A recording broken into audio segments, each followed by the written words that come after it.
Amen.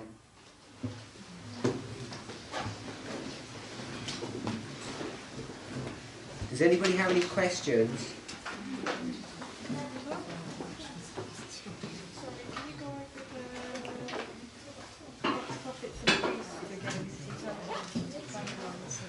Okay. To discuss verse 9 and verse 7. So you mentioned the dynamic that Paul raises in Romans, where he shows that the Jews and Gentiles in the world are also in the church, or in the kingdom of Satan and the kingdom of God. You describe how the people in the world that are God's people, they're going to be coming into the fold, and there's going to be a group that goes out or overthrown, and they're going to be SDAs on the general basic sense. But you didn't, or you were reticent to go further to explain who that would be exactly. Could you explain that? So, if you remember, I gave you all the clues that I think, or the direction in which a person would head to define what that or who that group would be.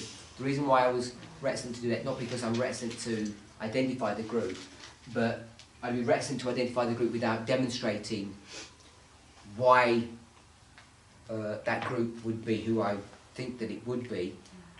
And to show that would take a bit of time, so that's why I fell short of doing that work.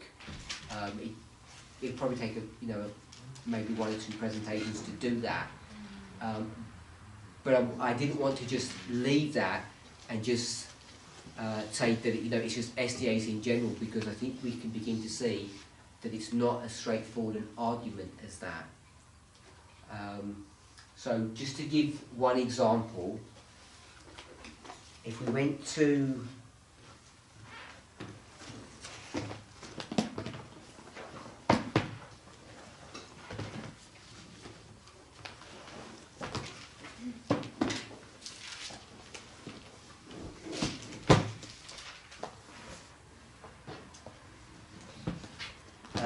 Zechariah chapter 2.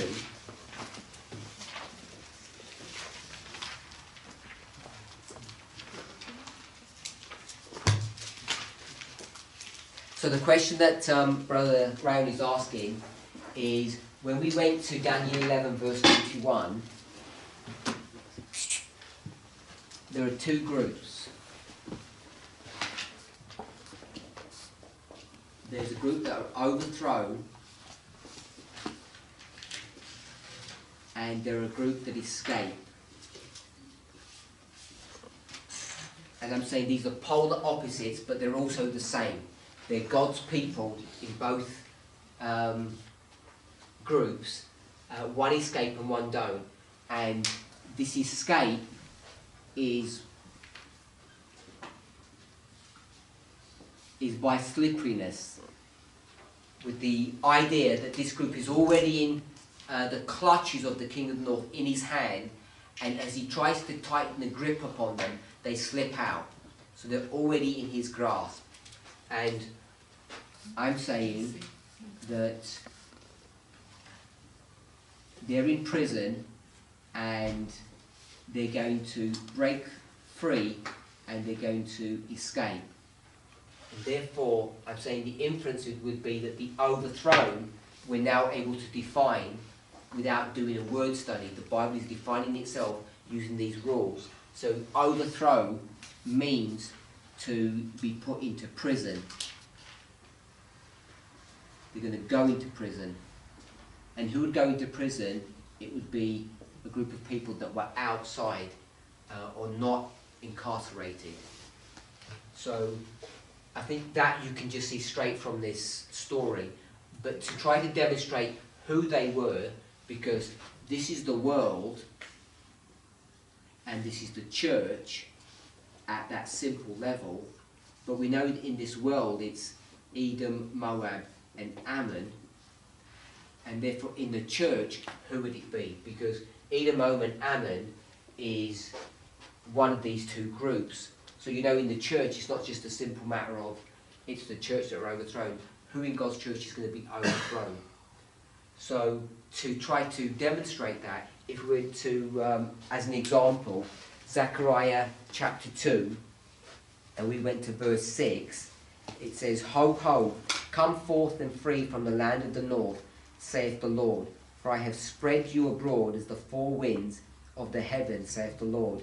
Deliver thyself, O Zion, that dwellest with the daughter of Babylon. So, who's giving that prophecy? It's Zechariah. And Zechariah's speaking to whom? The daughter of Zion, which are God's people. So he's speaking to God's people, and he's telling them to come out of Babylon. So for him to tell you to come out of Babylon, I'm suggesting, even without knowing the history, he must be out of Babylon himself. He has already come out of Babylon, and he's saying, why don't you come out of Babylon as well? So all we can see in this dynamic is this: God's people are split into two.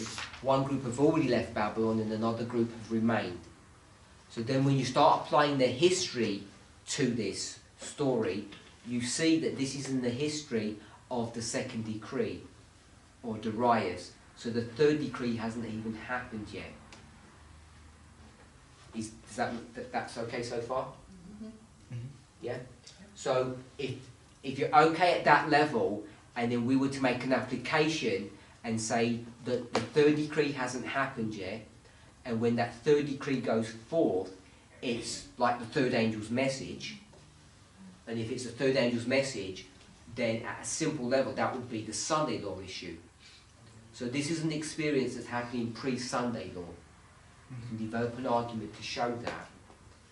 And so that is teaching us, from this context, I'm suggesting that there's a group of people that leave under Cyrus's decree, first angel's message, and the vast majority of God's people remain in Babylon.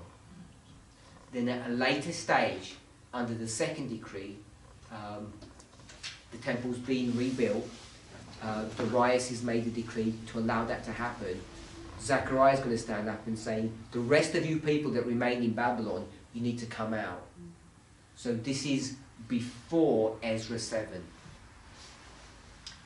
So I'm just going to make an application of that to say, if this is the third decree, and this is the second, and this is the first, that Zechariah is here.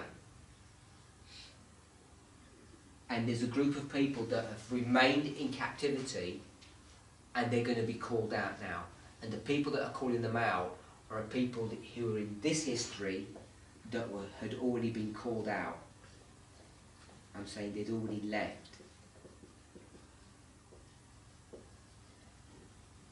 So that's what that literal history is dealing with. A group of people have left under the first decree, and then under the second, there's a second call to come out. So you can make an application, I'm suggesting, that this is the story of the priests and Levites. So you know that in this history here, there are vast swathes of God's people who are where? Still captive in Babylon, still in prison. So when you come to this history here, which is, I'm suggesting in this history, the son-in-law history, you begin to have to then identify who is free and who is not free. The people who never left Babylon in that history, were they ever free or not? So it becomes a more subtle argument of what it means to imbibe the doctrines of the papacy. So it's either going to be, as I understand it, the priests that have left Babylon already, or the Levites that were called out and then gone back into captivity? So either way, whether you talk about the priests or the Levites, you've identified in your statement that there are people who have already left, yeah, and then they're going to go back. Yeah. Or you have people who never left, and if they never left, they were never freed from the clutches of Babylon. Mm-hmm. So they would be a part of the Gentiles in God's church in accordance with that diagram. At least they're here, yeah, they're part of Satan's kingdom. Yeah. Yeah. So, you're saying that there's some who left under the first decree of Cyrus, some left under Zechariah's call. But those who were left in Babylon, they cannot be overthrown because they're not. They're not free, so they can't go into prison because they're already there. Yes, if we're going to say what freedom looks like, we know what freedom looks like because the people who escape are going to define what that freedom looks like. You're going to be freed from the doctrines of Babylon. And we mark in 1141, this is the Sunday law issue that's going to be we're marking. At a simple level, if we pick one of the doctrines of Babylon, it's Sunday sacredness. So if we pick that one up, that you're escaping from that, you have to ask yourself what you're going to be overthrown into. You're going to be overthrown into that same issue. But Babylon doesn't only have one doctrine, it has a number of different doctrines. And what's the premier doctrine of Babylon or the Papacy? Sunday sacredness, So immortality. I would argue it's neither of those. It's not Sunday sacredness or the immortality of the soul. They have one that's even more prominent. It's the millennium issue, the issue of no time. And we see that brought to view in these histories in a subtle way, because these prophets are saying it's now time to do something. It's like now time to build, now time to come out. And people are saying it's not time yet. In the Millerite history, what's the premier fight about? It's about whether or not it's time for the Lord to return. And you've got a whole group of people on that side that say, we don't even know when that's going to happen. They use the argument that no man knows the day or the hour, but that argument is based upon the papal doctrine of the secret rapture, or what they called in the Millerite history, the millennial argument. And that we know is a papal doctrine. In fact, it's the premier papal doctrine that's going to be used to quash the Millerite movement. So when you have people today who say there is no time in Adventism, that's in this history here, what are they doing? They're holding on to papal doctrine. And when we say they're holding on to that papal doctrine, when was that papal doctrine developed for us? It was developed in the history preceding this, when we've been in captivity for 126 years. So that papal captivity, which is all about not having the ability to time set, then gets carried over into a new dispensation. If you hold on to that doctrine, that papal doctrine, you were never freed from Rome. So we've argued in our movement before that the people who were overthrown are these bad Adventists. And I'm suggesting it may not be so. And verse 41 is the Sunday law, and our Sunday law was 2014 when time became an issue. So people could be overthrown by time from then. Yeah. You know, we talk about spiritualism having entered into Adventism, and whilst I don't want to strongly say, you know, that's wrong, I would say that spiritualism in its proper sense, in its proper usage, is not a tool that Satan uses to overcome God's people. Adventists are not into spiritualism. And I say that knowing about spiritual formation and how we use spiritualism. You know, in our movement now, we say, you know, every time you depart from God's word, that is spiritualism. You know, we make that kind of an application, but that's not spiritualism in its proper sense. If you go back and check how Ellen White's going to use it, spiritualism is a weapon of Satan that's used against the world, not against the church. Because the church can't be attacked with spiritualism, because our defence is what? It's the Bible. The Bible defends you against spiritualism, because spiritualism is not following the Word of God, and every Adventist, by definition, follows the Word of God.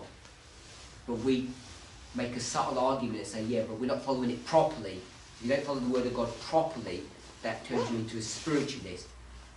And I'm saying I don't think that's a pure, clean argument. You can make some kind of inference to that, but it's not really. Ellen White wouldn't do it that way. She says the attack upon God's people is what? It's not spiritualism. It's covetousness. Our problem is covetousness, not spiritualism. She makes this distinction between the two groups, straight out of early writings, one of her premier early books. You see that at the very beginning after, I think it's the Third Angel's Message, Third Platform, then it's spiritualism, covetousness, then the shaking, then I think it's the sins of Babylon, the loud cry. So she does this back-to-back comparison of two groups, the world and the church, the world and the church. And when you do that, our problem is not spiritualism, our problem is covetousness. And covetousness is a code word for Laodicea. Laodicea is worldliness, turning your focus from our mission as God's people, which is heaven, down to earth.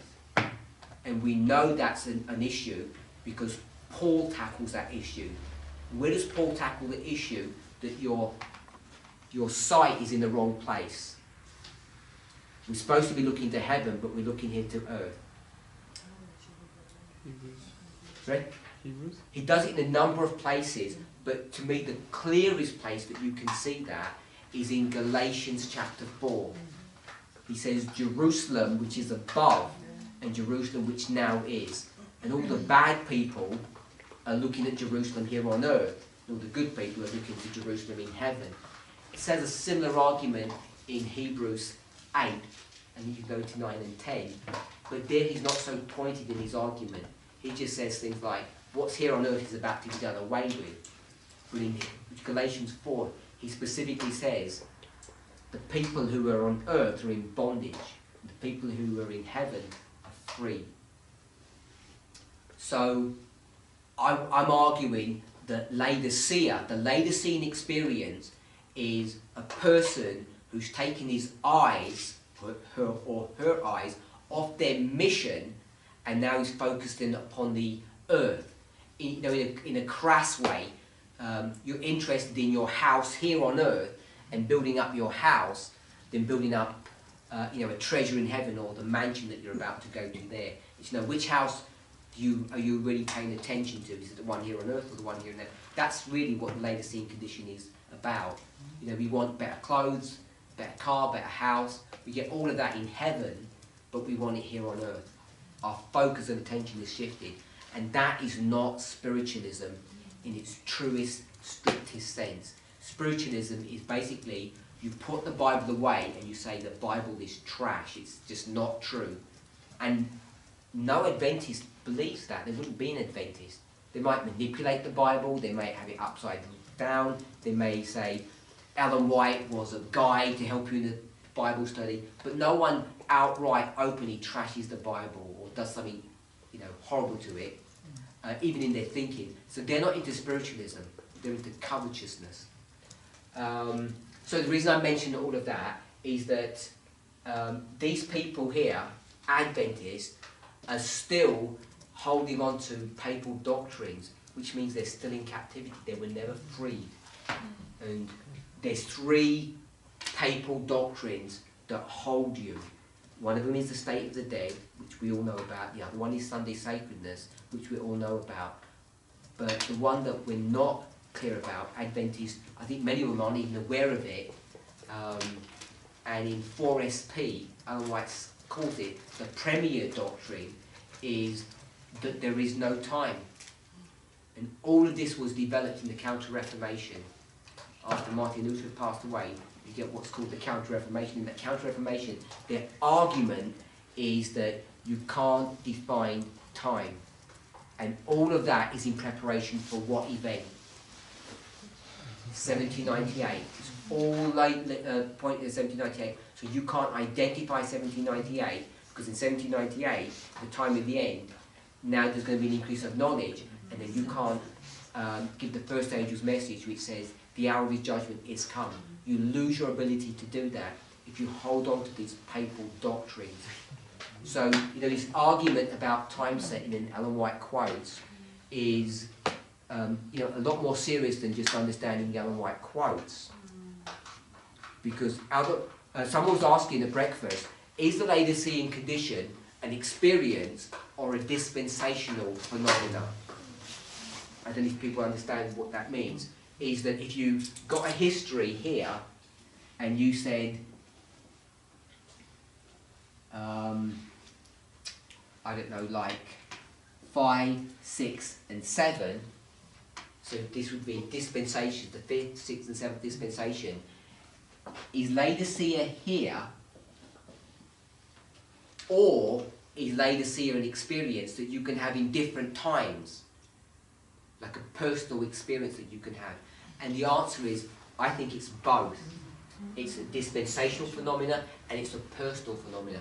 Because you can see the experience of Laodicea in different stories. The classic one, the easy one to see, is what is the definition of a Laodicean? You know, he talks about, I wish you were hot or cold and not in between. So, just based upon that, I would suggest that a Laodicean condition is someone who is cold and is pretending to be hot. But you're cold and you pretend to be hot. And therefore you give the appearance of being lukewarm. So the coldness is on the inside. You're cold on the inside, but you appear on the outside as being what? Hot. You appear to be hot, but you're cold on the inside. And when you merge those two temperatures, you end up combining the combination of two being lukewarm. And Jesus in Matthew 23 talks about this experience. Cold on the inside looks like what? Dead men's bones that are all full of hypocrisy and rottenness. And on the outside, you're all painted white. Or you get a bowl and you clean the outside and leave the inside dirty. All of these are allusions to the Laodicean condition. But if you went to the 5th church, Sardis, what do we know about Sardis? So let's turn to Sardis.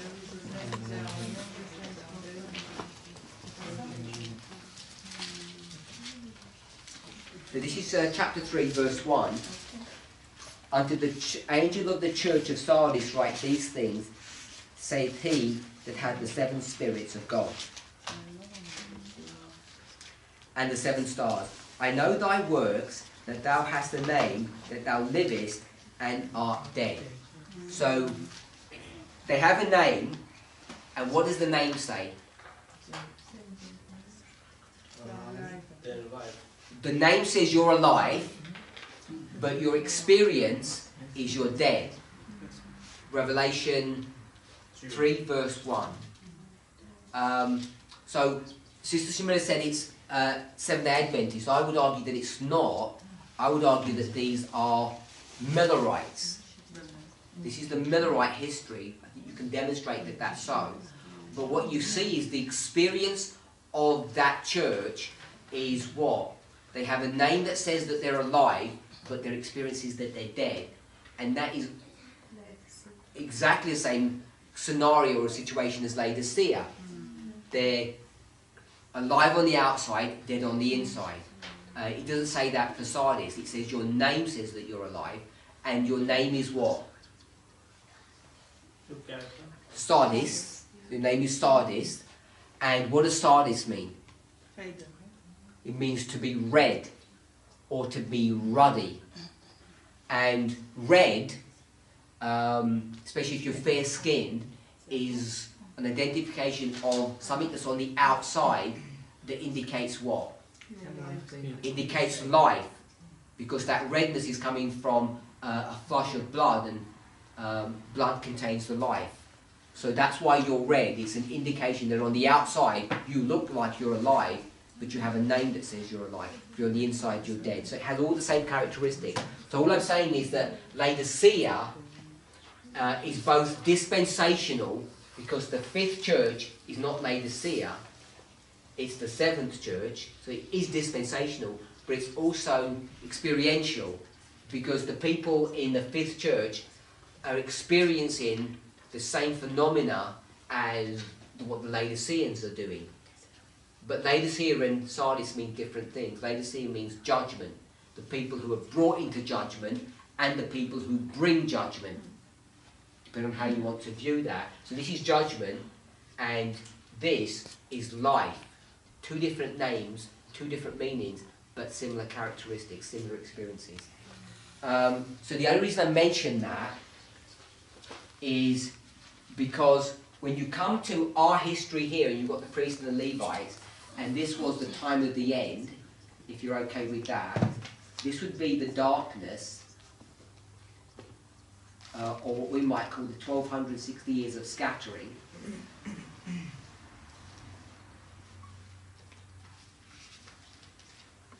So the experience that we're having here, this scattering, what is producing that scattering?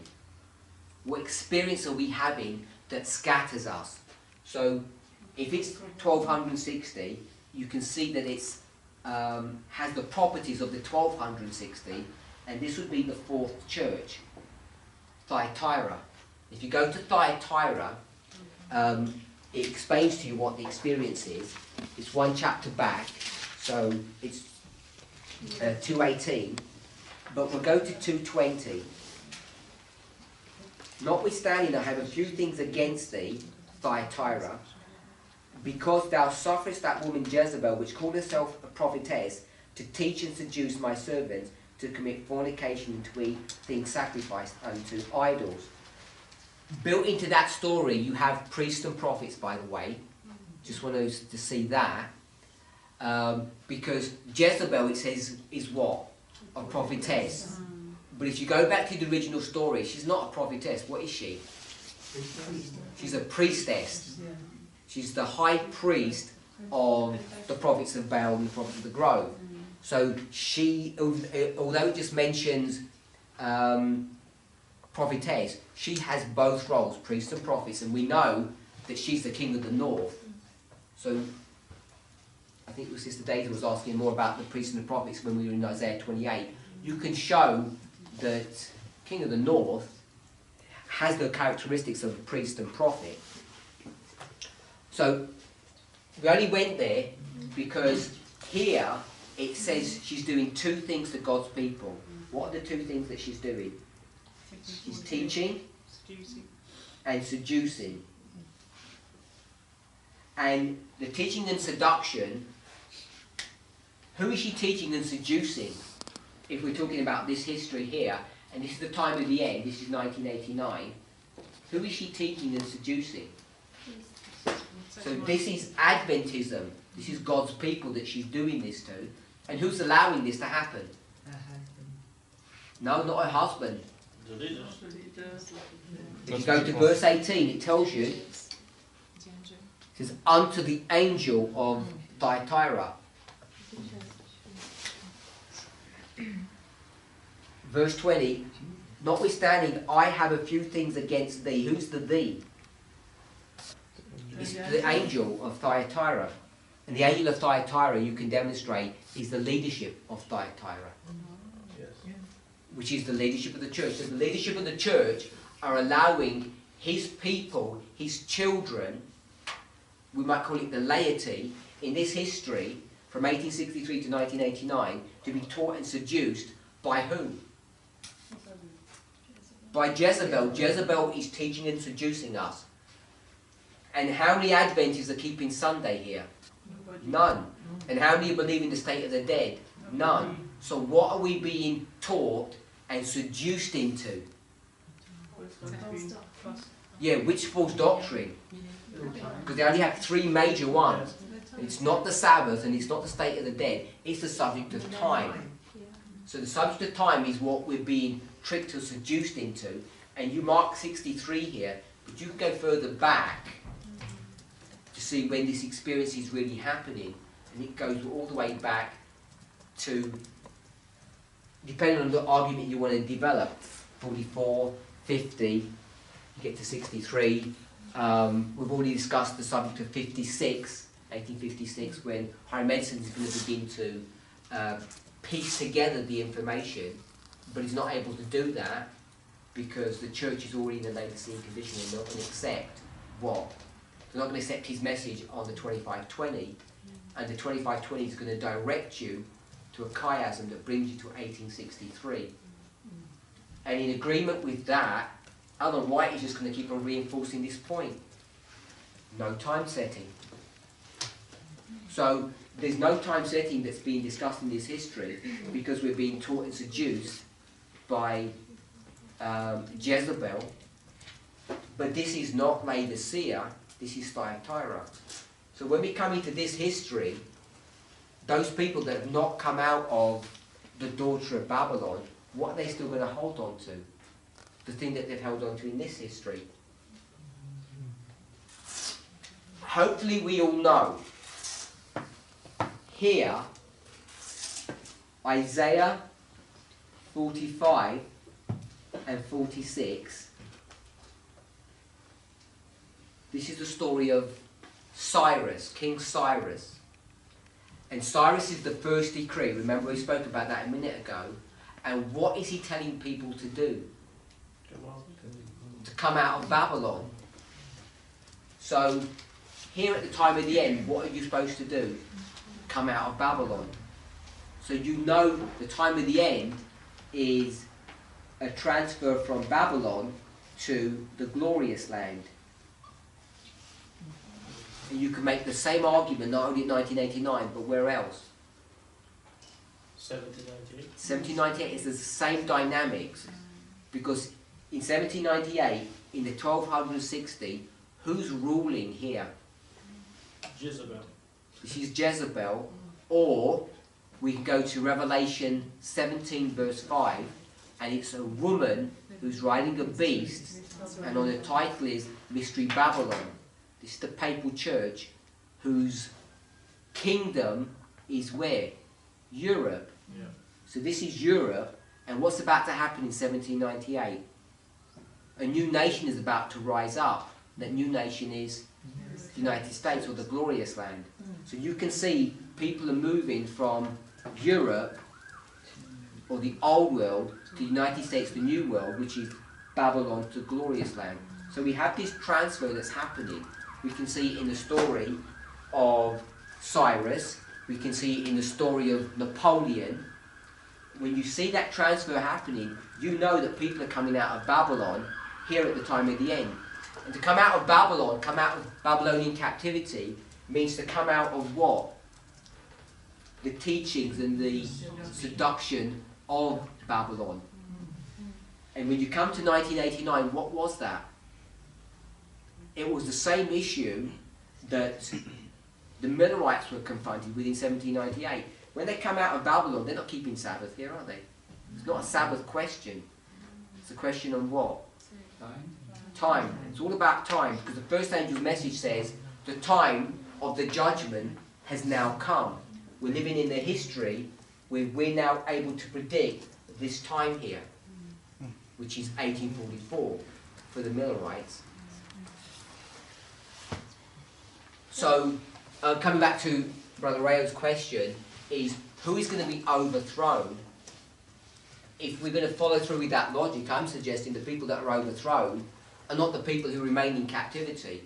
People who remain in captivity, what is Babylonian captivity in our history here? It's a rejection of time. It sounds counterintuitive. It sounds like what we're not expecting because we're so focused upon Sunday sacredness and the state of the dead. But you know, Adventists aren't into that kind of stuff. You know what everyone's argument is. It's all about time. And this argument about time is not a recent phenomenon. Elder Jeff alluded to this yesterday. We were talking about time and we didn't know it for quite some time. And if you want to use the code word for that is the 2520. The 2520 is now the key that unlocks all the major dates that we have. Whether you go 1989, 1991, 1996, 2001, 2014, 2019, all of those dates that I've just given you, all can be calculated using the 2520 in its various guises. 2520 comes in a number of different shapes and sizes. It could be 126, 151, 220, just 2520. It comes in all these different shapes and sizes, and it's always being used to predict time. So you know why our church, even when they don't realise it, are rejecting 2520, because they're under the control of Satan, right here, and they're going to resist this message of time. And even while we don't even fully comprehend that we're handling time, because we're coming out of this same delusion that they've been seduced into, when we start handling time in a way that we're not familiar with, they're already one step ahead of us and rejecting this, for no legitimate reason, really, if you think about it, because it's on the chart. You think, what's the big deal about that? And the reason is because I'm not saying they have a consciousness of it, they know it's connected to the subject of time, and that's why the 2520 becomes such a potent issue.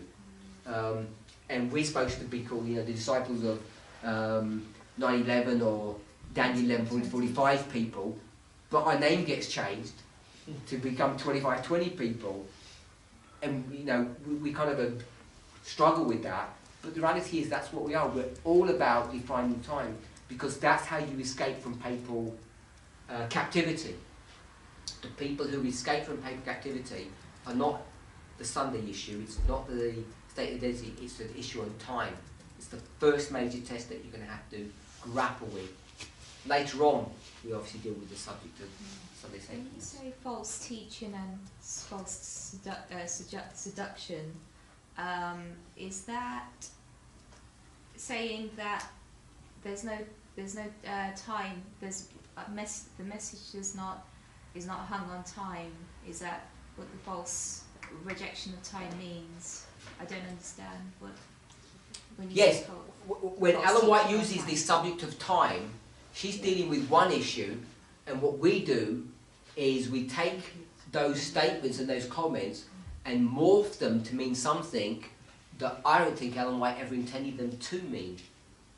We can't ask Ellen White what she meant or didn't mean, and what would she be doing today? Would she be in our movement here, or would she be in a conference church cursing us? We can't ask her that question. All we've got is all the evidence that we have to piece together to come and make a conclusion. So I'm saying her statements are dealing with a specific issue at specific times, and they're not connected to the history that we're dealing with. So we can take those statements and apply them in a wrong way. We end up misapplying them. And it's a phenomenon that God's people have done right from the very beginning. They always take God's words and they misapply them, misunderstand what he means, even though they're the truth. Adam and Eve did this right from the very beginning. When he said that you were going to be given a seed, they thought that seed was Cain. And it was not Cain. He's talking about something totally different. So all those spirit of prophecy quotes that speak of beware of time setting and not to depend on time, or all those different quotes, we should be studying them in context, and what she's saying, she's not really saying, basically. She doesn't mean what she says. No, she means what she says. We don't understand what she means. I think. Yeah. I don't want to say that she doesn't know what she's talking about. No, I mean, Yeah. just knowing the correct meaning of what is being said. So she knows what she's saying, but it's our understanding of what she's saying isn't correct, basically. So we're taking it out of I think we're taking those statements out of context. Yeah. We need to understand things misapplying them. dispensationally, and we're not doing that. And many of the people who are walking away from these things were giving these thoughts and ideas lip service, only a few short years ago. Everybody who's struggling with time setting now, who has been part of the movement, they all knew from Daniel chapter 5, many tekel you're fasting, that's 126 shekels, that took you from 1863 to 1989. Everybody knew that, everybody accepted that. It didn't cause them any problems because we were grappling with those issues, a decade and a half or more, maybe 2 decades, after the event. So we said, that's not a problem because it's past. But I think that was not a fair assessment of what we had discovered. That now, 1989, which technically is not even the fall of the Soviet Union, which happens 2 years later in 91, we were already grappling with time, but in a way that we were trying to suppress or ignore, based upon those quotes. Okay, so if I've kind of done that, so the next question that Sister Daisy was asking is, can we just quickly review how Babylon, or the king of the north, is the priest and the prophet? So I'm saying when you read Isaiah 28, for me, it's talking about 2 groups of people that are in rebellion to God. It's the people, the 10 tribes of Ephraim, and the 2 tribes of Judah, which here is described as Jerusalem. There's a transition between the 2. From verses 1 to 4, it's talking about Ephraim. And then in verse 5, it says, in that day, in the day of destruction, in the day when this man, the strong and mighty one, is going to look at that fruit, Samaria, and pluck it and destroy it by eating it up. In that day, the Lord would turn to the residue, the remnant of his people, all that's left, basically, which is Judah, Jerusalem, and he would be to them a crown of glory and a diadem of beauty. For a spirit of judgment to him that sitteth in judgment, and for the strength of them that turn the battle to the gate. But in this opportunity where Jerusalem could be saved, they end up falling foul with God, because in verse 7, they have erred in drink and stumbled and fallen as well, and they're vomiting in verse 8. So the priests and the prophets in the 2 tribes in Jerusalem are now not doing what they're supposed to be doing. So in verse 9, it says, well, if they're not going to teach God's people, who is going to do that work for me? And I'm saying from verse 9, and I know I've skipped verse 10, to verse 11, the people that are going to speak to us are going to be the people who are going to teach us this truth. And they're going to do so with, verse 11, a stammering lip and a foreign or another tongue. And I'm saying verse 11 is speaking about the Assyrians that are going to train and teach God's people, or to instruct them, essentially. And this instruction that they're going to give to them is the punishment that happened to Ephraim. The same punishment's about to happen to Jerusalem, and we saw that from verses 14 to 19. So I'm saying, to me, that's what the original application is. And you can see the same story brought to view in 2 other chapters that we discussed. One of them was Habakkuk, and the other one was Ezekiel. When we went to Ezekiel chapter 9, you see a similar dynamic, and when you go to Habakkuk chapter 1 and chapter 2, again you see a very similar dynamic, the identical situation. there's a vision that Habakkuk receives, and this vision that he receives is what is the vision that he's receiving? That Jerusalem, or God's people, are about to be destroyed. And God tells him to get that vision and write it on tables so that everyone who reads that information can know what's going to happen. But when he sets himself as a watchman, saying that the Babylonians are about to come, everyone's going to do what? They're going to reprove him or argue against him, saying, it's not going to happen to us. It's the same dynamic that we see in Isaiah 28. They're saying these things are not going to come to us because we've made an agreement with death and hell that we're not going to be destroyed. And that's what that argument is going to be in Habakkuk chapter 2. Same discussion. And the vision is the same vision, and the people are the same people. If we're not sure about that, if you turn to Habakkuk chapter 2, it actually tells you. Not Habakkuk chapter 2, Habakkuk chapters 1 and 2.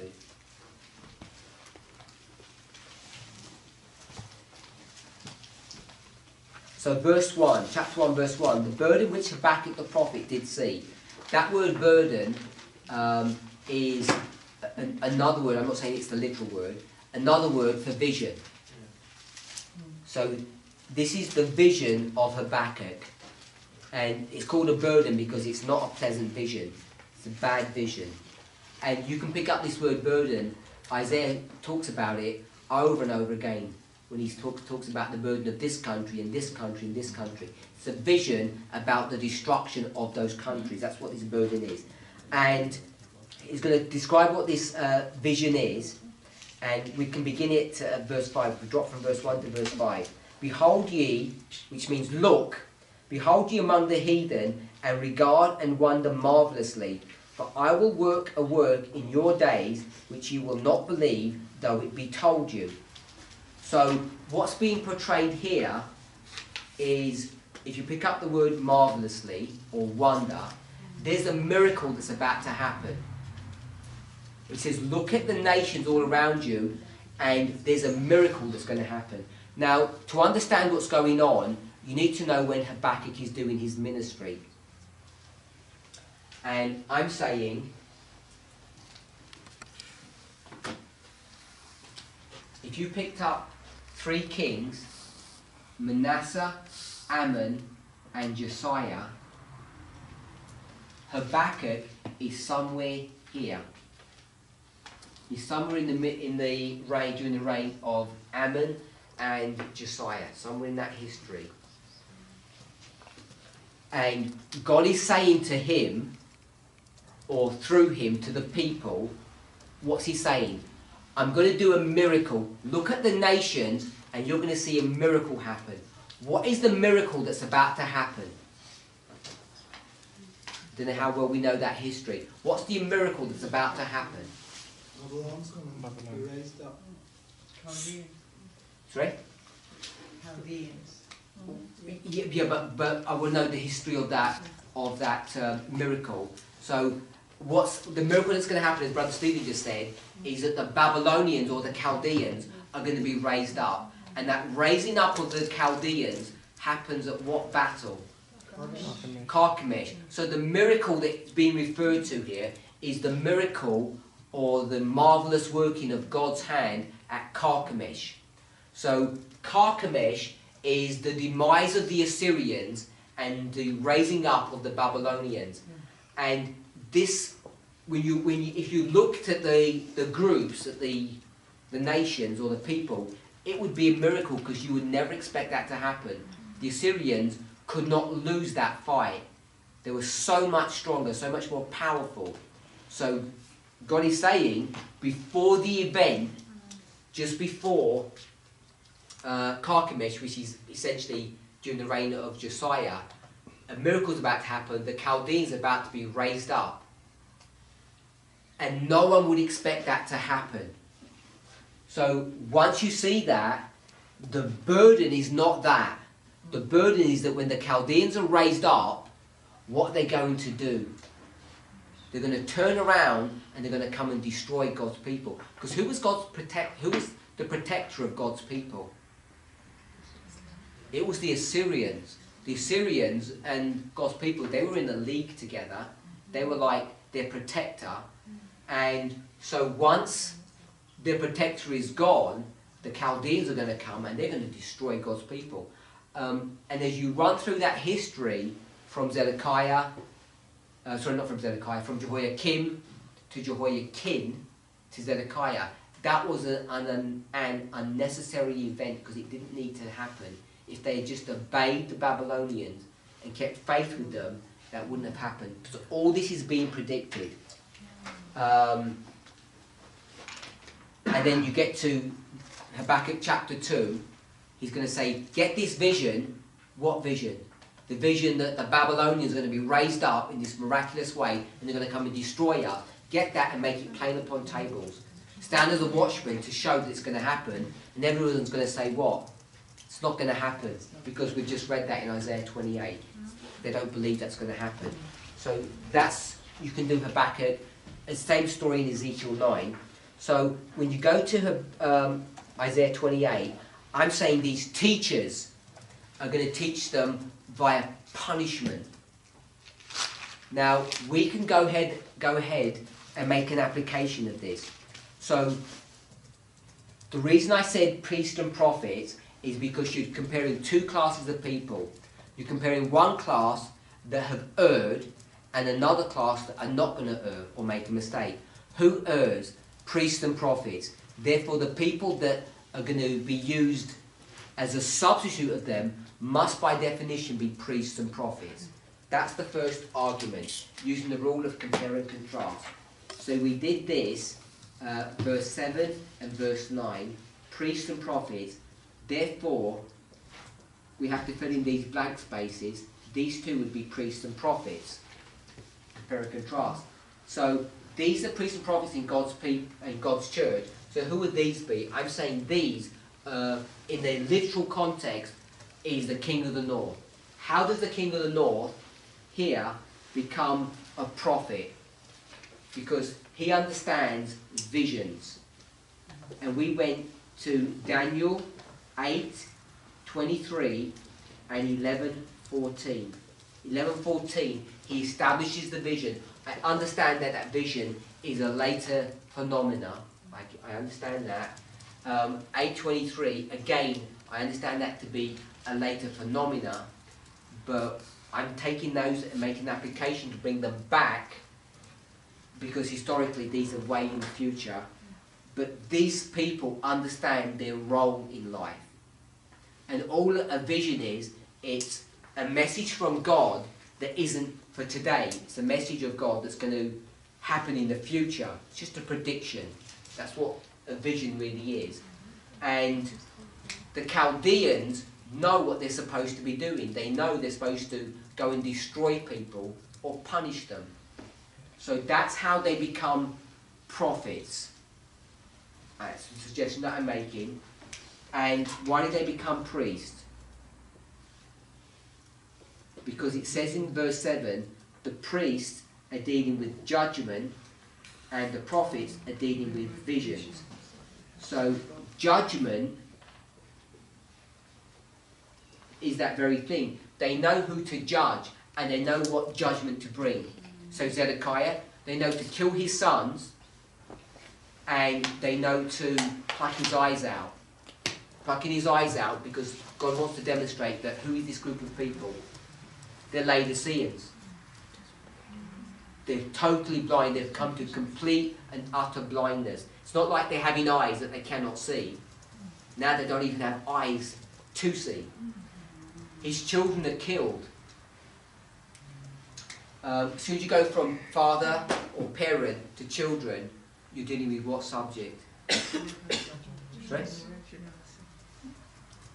Can't hear? Fourth generation, yeah, I think that's what I heard. Yeah, so now you're dealing with the fourth generation. So this group of people are all going to be killed because you've come to the culmination of destruction or judgment. So I'm saying the judgment here that these people are able to bring proper judgment. First of all, they don't make any mistakes in their judgment. They bring righteous judgment. They kill who needs to be killed or punish who needs to be punished and save or spare those who don't.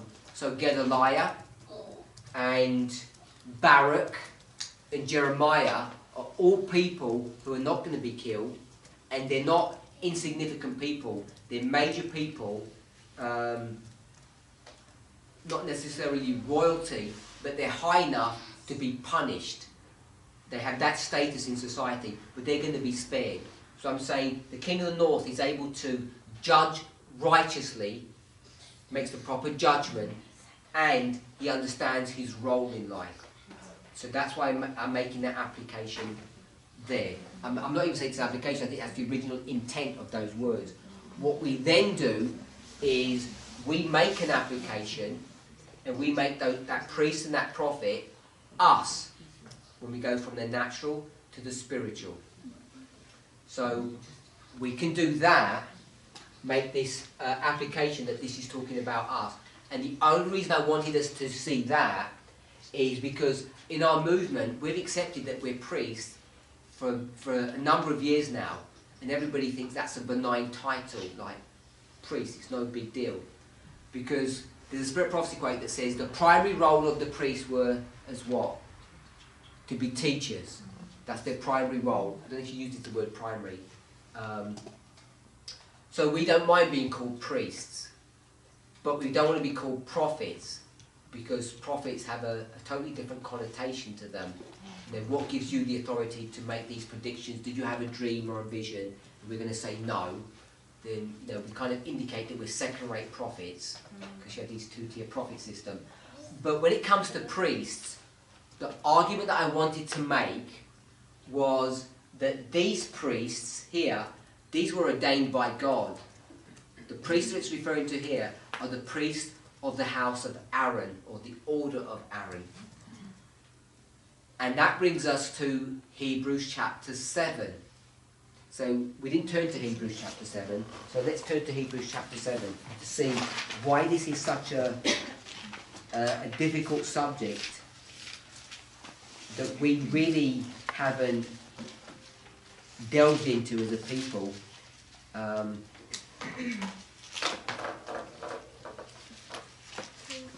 just want to comment on this. It's just an interesting story. I don't know, some of the brethren know this. All of us, I'm sure all of us don't know this. I think nearly 2 years ago, 2016, we were on a mission trip to one of the Caribbean islands, and we went there and we met a group of people who were a ministry that used to be involved in this movement, and they'd separated from us in the separation of 2014, 2015. They'd walked away and started doing their own thing. And they came to the series of meetings that we were holding, and we had a couple of discussions before we started studying with them. And the discussion, went along the lines, what is the problem that they have with us? What are they not accepting or rejecting? And one of the primary arguments that they had was that they had seen a video, or been shown a video, of Elder Jeb saying that he was Melchizedek. And they said, the only person who's Melchizedek is Jesus, obviously from Hebrews 7. And for Elder Jeb to promote himself to be Melchizedek was blasphemous. And so they were certain that this movement was in outright and open apostasy. And all the accusations against us were true, because the leader of the movement is calling himself Melchizedek, or assigning himself the title of Christ. And the first thing I did was say, what's this video? I never heard of this video before. Show it to me to see if it's genuine. They said, oh yeah, we'll bring you the video and show it to you. And that night I was really sort of meditating, contemplating about what is this thing about Elder Jeb calling himself Melchizedek? Surely he wouldn't be doing that. And then it clicked to me. Then I thought, I don't think I've even spoken to him about it to ask if he really said that or not. So I just took them at face value. And we met the next day. I said, oh yeah, Melchizedek, that's good. It's not a problem. So we started going through the story of Melchizedek. And 10 minutes into this story, you can verify it because my brethren here, I said, Melchizedek, this is the reason why he's talking about Melchizedek. And one of those same brethren who were accusing Elder Jeb said, that means I'm Melchizedek as well. And they could see it straight away. It only took about 10 minutes for them to self-identify that they too were Melchizedek. and the whole issue sort of diffused itself. So this subject about us being Melchizedek sounds funny, but it's really important for us to see. And the reason why people don't want to, for us to understand or to see or accept that we are Melchizedek, is because Melchizedek is a high priest. Jesus is the high priest, and his role is to forgive sins. And so you see the implications of what it means to be of the order of Melchizedek, is that we're saying if you're a priest, you're not just a teacher, you're able to do what? Forgive sins. And people are obviously going to object to that, and they're going to turn that into this, deeply offensive moral perspective to say, who are you to come and judge us? This is blasphemy or blasphemous grounds that you're entering into. And I'm saying that this has to all be understood in what terms, in what framework. Parables. It's all about parables. If you don't understand about parables, you can make some silly and grave mistakes, bad conclusions. So the primary thing I want us to see, if you're of the order of Aaron and you become a priest, does that mean you're a good person? No. Because the qualification of being a priest is that your father was a priest. We have clear evidence of that. You've got Caiaphas, a wicked man. You have got Eli's sons, Hophni and Phinehas, evil people. Everyone knows they're evil, but they're priests. One of them is going to be groomed for what role? One of them is going to become the high priest, and he's not going to suddenly become good. And no one can object to him becoming a high priest, because it's all about your pedigree, where you come from. And then you get this totally different system that Melchizedek says what? I'm going to be a high priest. And they say, based upon what principle? Was your dad a high priest? And he says no. They say, well, what makes you a high priest then? So what makes Melchizedek a high priest? What authority does he make that statement? Sorry? His own. He just says, I'm standing up and I'm going to be a high priest. And they said, well, what qualifies you for that? He says, because I'm righteous. So he's righteous in his own being, and it's not because of his pedigree or heritage or family tree. He stands alone. He can't confer this to whom? To his children. He can't confer it. It's a one-off phenomena. You can't go backwards and you can't go forwards. It's an individual experience, all based upon who you are. Christ has all of those characteristics. He has the wrong parents. He doesn't have any children. So on what basis does he become a priest? He has to use the same rules of Melchizedek. And so we see what has to happen is there's a law that has to be destroyed. And Paul marks this in Hebrews 7. He says there has to be a disannulling of the law so that Jesus can become a priest after the order of Melchizedek. And I'm saying that same concept must now be brought to us. So on what basis did we ever become priests? Because we're not ordained ministers, and that ordination process always happens by the laying on of hands. And we've just broken all the rules because we said no one laid hands upon us. We just did it by ourselves. On what basis does that happen? And the automatic answer people give is because of Christ's righteousness. But we know that can't be, because if it's Christ's righteousness, you've already broken the rule of Melchizedek. Because Melchizedek does upon his own righteousness. So we become priests based upon our own righteousness. And not only the people outside of the movement object to that. When I say things like that, people in the inside object to this issue, like saying, are you telling me you're self-righteous? And that's where we have to come to a discussion on the nature of man and how that nature works and how it operates and where is our righteousness found? Is it found in an external person, or is it our own walk with God, our own personal experience? And I think there's overwhelming evidence that says that justification, Christ swaps places with us. He takes our garment and receives what punishment? Death. He has to receive death because he's unrighteous. And therefore, we receive his garment, making us righteous. And that receiving of his garment becomes our garment. It becomes our righteousness. That's our claim to fame. That's our qualification for being a priest of the order of Melchizedek, is that we are now stating that we have righteousness that was given to us. Of course it was given to us, but once it was given to us, it becomes ours. And therefore, to be of the order of Melchizedek is this high calling. It's not just being a teacher. And if we were going to compare priests and prophets, I think the more difficult one to assent to, or not to prove, but to live up to, is the order of a priest after Melchizedek's order. Because whatever you remit on earth, it gets remitted in heaven. We all know that. Whatever decisions are being made here on earth, when you start interacting with someone and you start condemning them because of their rejection of what you're teaching, they're not going to make a different decision in heaven, are they? Because not only are we priests and prophets, we're also ambassadors. And we spoke a little bit about ambassadorships yesterday, Elder Jeff did, when we spoke about the State Department. When an ambassador speaks, it's the same thing as what?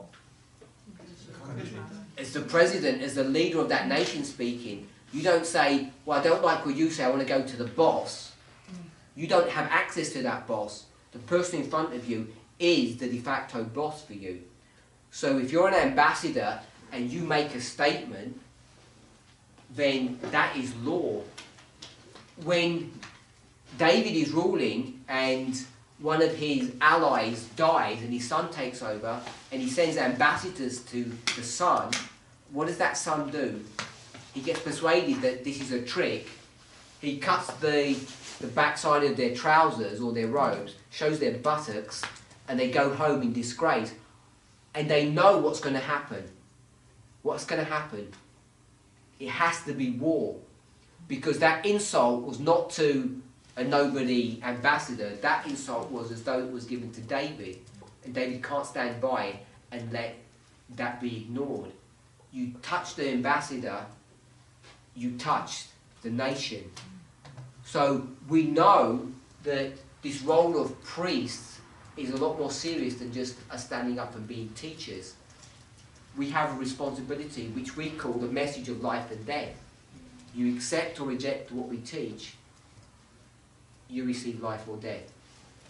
So that's how I think you can go from the priests and prophets being the king of the north to making an application that this is referring to us here at the end of the world, that we're both priests and we're prophets. We understand visions and we're able to make correct judgment based upon not people's morality but people's response to prophecy.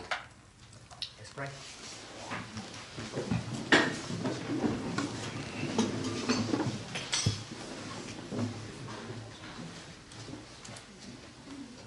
Our Heavenly Father, we thank you for your goodness and mercy.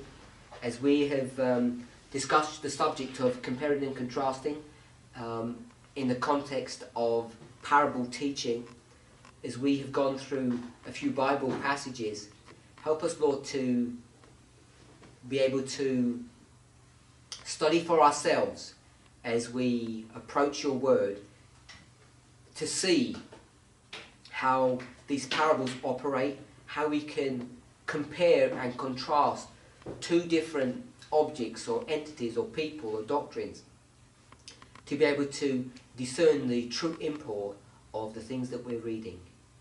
We ask that you would guide us and bless us in this endeavour. In Jesus' name, amen.